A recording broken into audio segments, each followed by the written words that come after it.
Yael approached Wanyanyekavu. These are the beings that we have been training you for they are the fallen angels that follow Satan. Therefore, earthly weapons cannot harm them unless it is shielded by a special substance that the prophet Z shall provide. Wanyanyekavu had a strange look on his face. Prophet Z? But Yael and the sword both faded away.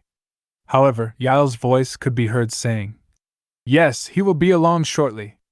Go now, and make your way to Sondheimer, and by the way, if you hadn't fought in the spirit, it wouldn't have felt any of your blows." Wanyanyekavu hid the sky craft and continued his journey, passing Par Road 1122 to Par Road 1106, until he reached Highway 65 and Sondheimer Loop Road. At a distance, Wanyanyekavu saw a man waving as he approached a structure that looked like an old barn. "Another test?" he said to himself as the man approached. Wanyanyekavu noticed that the man had a unique dark olive-brown skin tone as he smiled at Wanyanyekavu. "Good day, my friend. I am IB, and welcome to Sondheimer."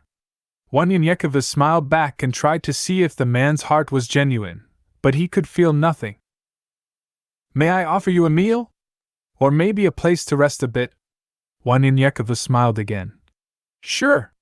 In the middle of town, there was a large canopy where many sat down and ate. "Please sit down, and the meal is on me. Don't worry about a thing, for we are Wakatilians and are always glad to see another brother." Wanyanyekavu took a seat and smiled at all those that looked his way. Ibi placed the meal before him, and they both ate and talked. "Let me show you our community before you head off on your journey."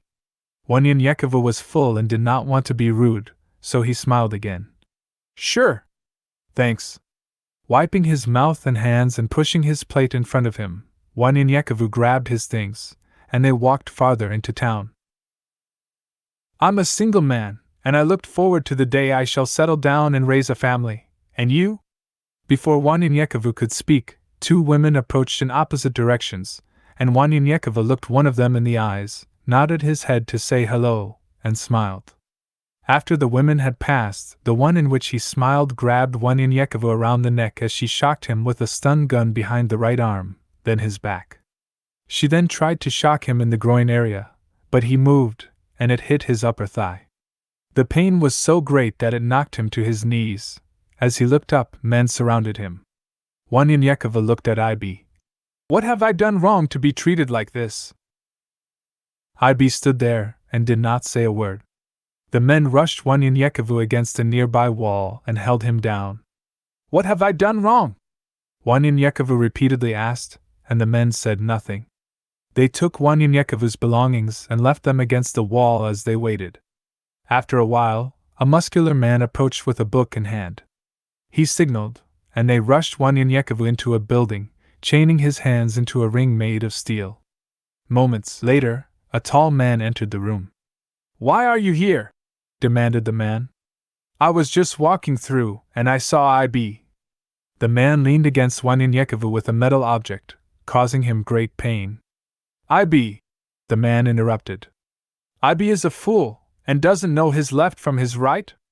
You have come for our women, haven't you?" Wanyanyekavu said in a low voice.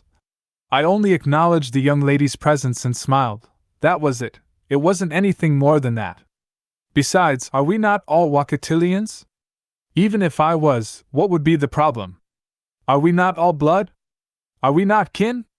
The man became furious, slapping Wanyanyekavu, and almost breaking his arms with the metal object, saying, "We are a different breed than you. We can have your women but not procreate, but you and your kind are not worthy to touch the skin of our women, let alone look into their eyes." Wanyanyekavu then became mad. "Then there is no way. You are Wakatilians but fools. With your backwoods hypocrisy, you are only an enemy of your own people. You might as well be Anakitas." Just then, the man yelled something Wanyanyekavu could not understand, and a small group of men came and threw Wanyanyekavu into the back of a makeshift vehicle. Laying there tied up, Wanyanyekavu looked up. All he could see were the trees and the sun to his east as the vehicle drove. The vehicle stopped after 20 minutes. Moments later, 4 men grabbed Wanyanyekavu, and they all walked toward a great waterfall. 5 more men met them. There were 4 men on each side and a man behind him. As Wanyanyekava looked down, he measured it at least 1,000 feet below.